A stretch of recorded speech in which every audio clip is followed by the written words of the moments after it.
যোৰহাট আৰক্ষীয়ে বৃহৎ সফলতা অৰ্জন কৰিছে। আজি নিশা যোৰহাট নগৰৰ চোলাধৰা চাৰিআলিত বৃহৎ পৰিমাণৰ নিষিদ্ধ ড্ৰাগছ জব্দ কৰিছে।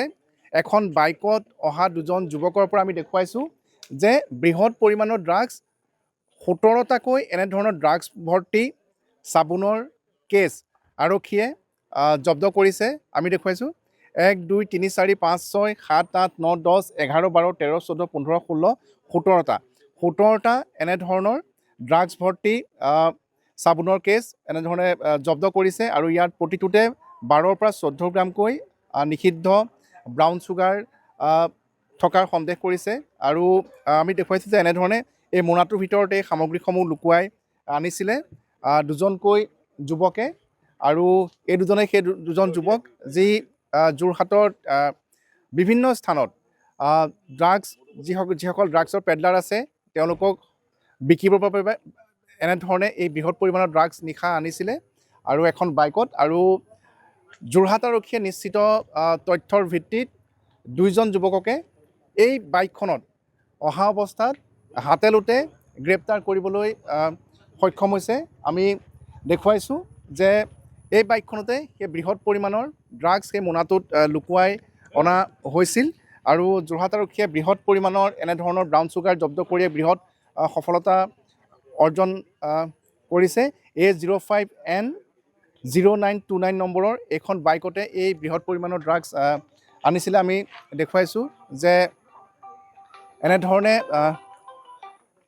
বৰ্তমান দুইজন যুৱকক ইতিমধ্যে আৰক্ষীয়ে হাতেলোতে গ্ৰেপ্তাৰ কৰিছে। আৰু আমি জানিবলৈ চেষ্টা কৰিম যে যিহেতু যোৰহাটৰ যি উপ আৰক্ষী অধীক্ষকৰ নেতৃত্বত আৰু যোৰহাট সদৰ থানাৰ এটা বৃহৎ দলৰ নেতৃত্বত এই অভিযান চলাইছিলে আৰু এই বৃহৎ পৰিমাণৰ ড্ৰাগছ জব্দ কৰিবলৈ সক্ষম হৈছে।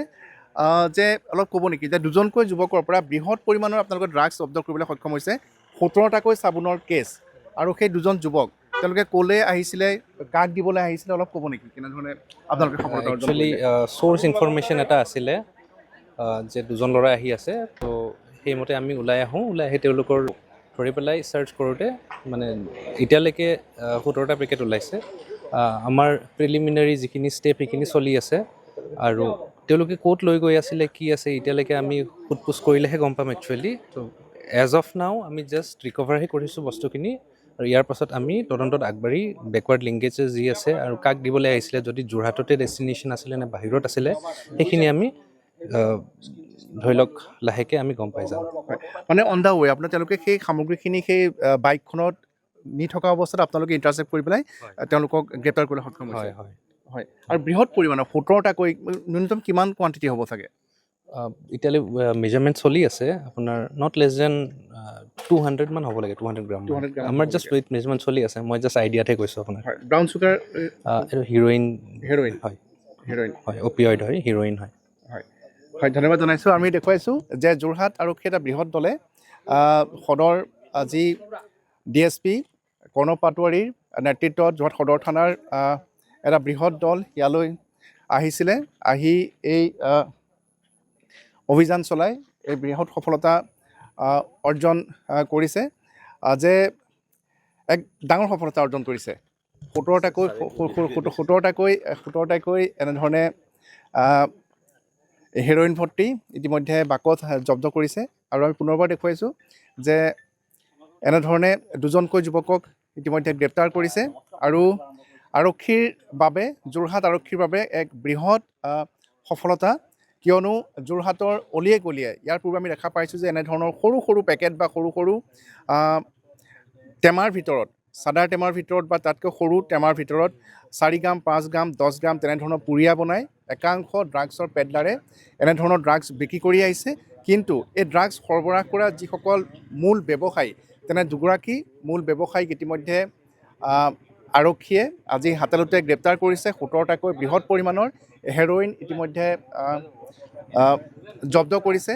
আৰু দুগৰাকীকৈ যুৱক মই পুনৰবাৰ দেখুৱাইছোঁ যে দুগৰাকীকৈ যুৱক তেওঁলোকক আৰক্ষীয়ে হাতেলোতে গ্ৰেপ্তাৰ কৰিছে। নামটো কি আছিলে?